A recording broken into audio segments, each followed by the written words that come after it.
Thank you, Mr. Chair. Mr. Rebuck, in your testimony, you advocate for state-led regulation of legal gambling, including sports betting.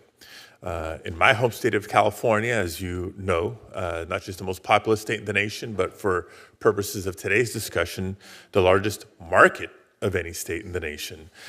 You cannot talk about gaming in any context without respecting the role of our 109 federally recognized tribes. The voters of California granted tribes exclusivity in gaming operations nearly a quarter century ago, and this commitment must be maintained in any attempts to legalize and expand sports betting. Now, in order to maintain a model that respects tribal sovereignty and their exclusive rights to the state's gambling industry, California would require a uniquely tailored approach to any legislation that integrates sports betting.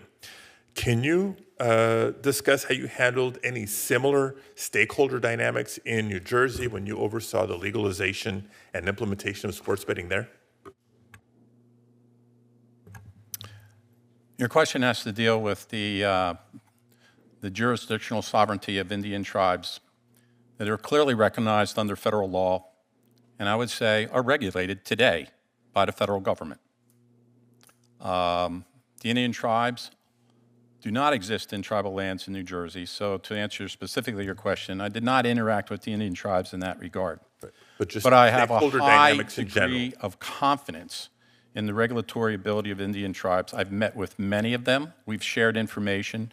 A number of Indian tribes today are clearly engaged in sports wagering, as was just mentioned in North Carolina. Their standards, their regulations flow through the government, the federal government, that has almost a test bed, if you wanted to work with Indian tribes to do things that otherwise you think they're not doing well today in their efforts. The issues in California with the rejection of sports wagering was delivered by the disappointment of Indian tribes being not consulted, not involved, and as a stakeholder in what direction the state of California would move forward if they were to authorize sports wagering. I work closely in New Jersey with 3 Indian tribes who are licensees and operate in New Jersey. Seminole tribe in Florida, the Mohegan tribe from Connecticut, the Mohawk and Kanawaki tribe from actually Canada. They are very talented, very dedicated to ensuring integrity of operations exists, suitability exists. They are no different in their regulatory authorities than what exists in states today. So I share your concern, and I would suggest you are on the right line of absolutely including them in any dialogue that has to deal with an expansion of sports wagering to their tribal lands or to the states that they're located in. Okay. Thank you, Mr. Rebuck, and I want to thank you and all the witnesses for testifying on today's subject.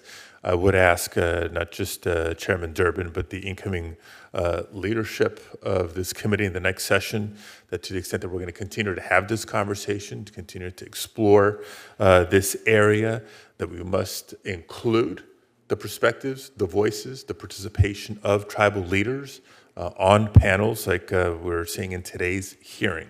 I also want to end with not a question for Mr. Baker, but an invitation for an ongoing conversation.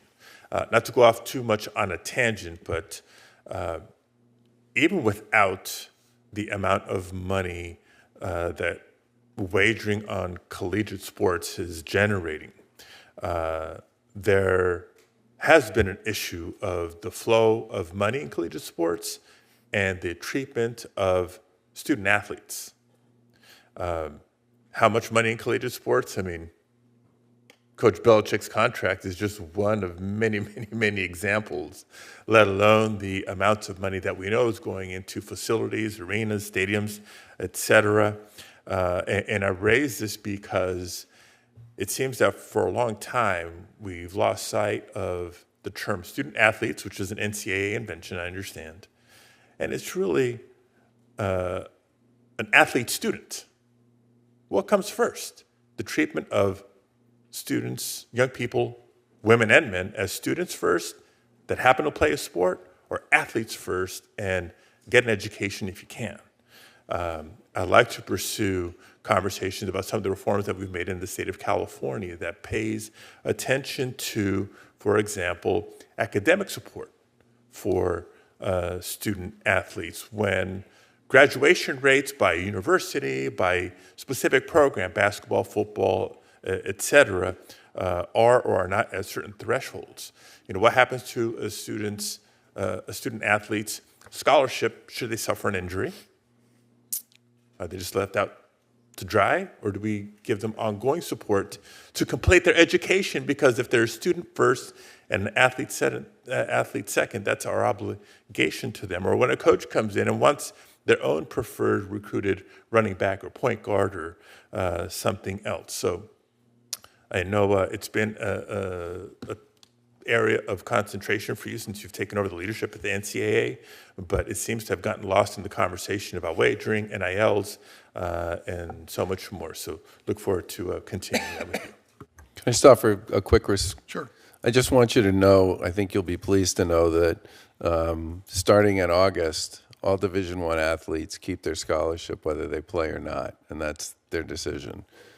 10 years, they keep their scholarship, however long it takes for them to graduate. The post-eligibility insurance program that will cover any injury that they receive while they're playing, if they're still in treatment when they leave school, is going to carry for 2 years.